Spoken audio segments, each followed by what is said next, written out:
Hello mga kapatid, kamusta kayo dyan? Magandang umaga sa inyong lahat. So andito naman tayo para magpatrolya at magmasid-masid sa kapaligiran upang masiguro ang kaligtasan ng ating mga mamamayan. So ang aming trabaho ay ganito po.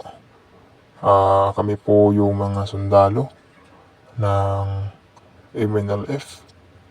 Ang trabaho po namin ay i-secure ang bawat tao na naninirahan dito.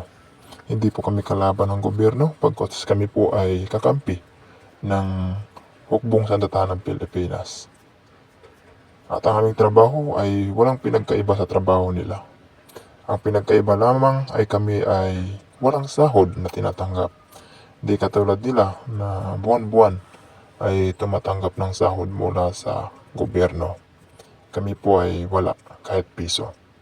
Libre lang po ang aming serbisyo at hindi po kami humihingi ng bayad mula sa mga tao na naninirahan dito. Kahit na kami po ay legal, nahihingi ng revolutionary tax, hindi po namin yan ginagawa dahil ayaw po namin na manlamang sa kapwa.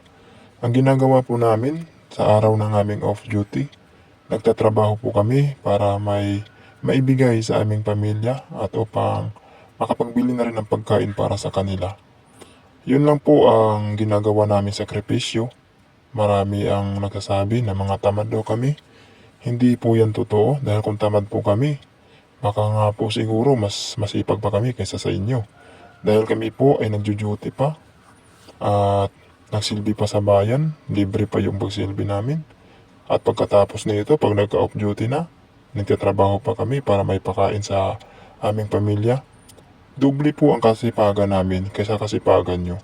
Yun po yung totoo. Hindi nga lang po namin pinagmamayabang sa inyo, bago sinabi lang po namin sa inyo kung ano po yung totoo. Marami po dito ang mapanghusga sa amin, hinusgahan po kami. Dahil yun nga po ay yung mga nakaraan po mga taon, na mga lumilipas na taon, ay sinisiraan po kami ng media, sinisiraan po kami ng mga politiko.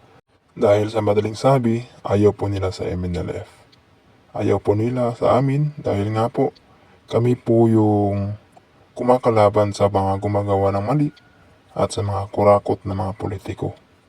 Kaya po ayaw nila sa amin at ang ginagawa nila, sinisiraan po nila kami para magmukha kaming masama sa mga tao na nakapaligid sa amin. Pero yun nga, dahil sa tulong ng social media, unti-unti na rin nalaman ng ating mga kababayan na kami pala ay mga totoong sundalo na nagsilbi sa bayan ng libre at hindi humihingi ng kahit anong bayad, kahit piso, mula sa mamamayan o sa mga tao na ninirahan dito.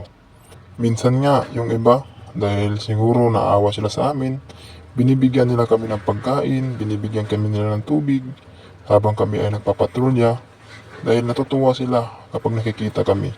Dati, kinakatakutan kami dahil yun nga, ay sinisiraan kami ng media, akala din ng mga tao na masama kami.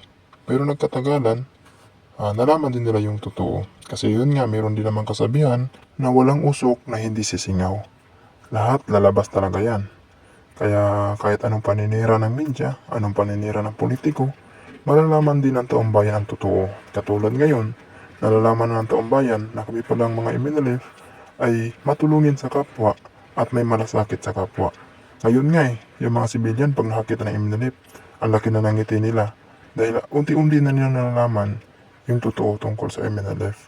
Dati sinisiraan kami ng mga politiko dahil nga pag may mga plano silang hindi maganda, kami yung humaharang sa kanila. Kasi yung iba kasing sundalo, tabiya lang sa matamaan, bato-bato sa langit, matamaan huwag magalit. Yung iba kasi mga sundalo, kahit na alam nilang masama ang ginagawa ng mga politiko, nagpakabingi na lang sila, nagpakabulag na lang sila, dahil nga inabayaran na sila ng pera. Pero sa MNLF, hindi po yan pwede. Dahil pag gumagawa ka ng mali, may paglalagyan ka talaga. Dahil sa batas namin, ang tama ay tama, ang mali ay mali. Hindi mo pwedeng gawing tama ang mali at hindi mo rin pwedeng gawing mali ang tama. Yun po yung patakaran namin dito. Ganun po kami ka-stricto. At ayaw po namin na inaabuso ang kapangyarihan na binigay sa inyo ng Diyos at ng tao. Kaya kung kayo ay mga public servant, gawin nyo ang tama at huwag gawin ang mali.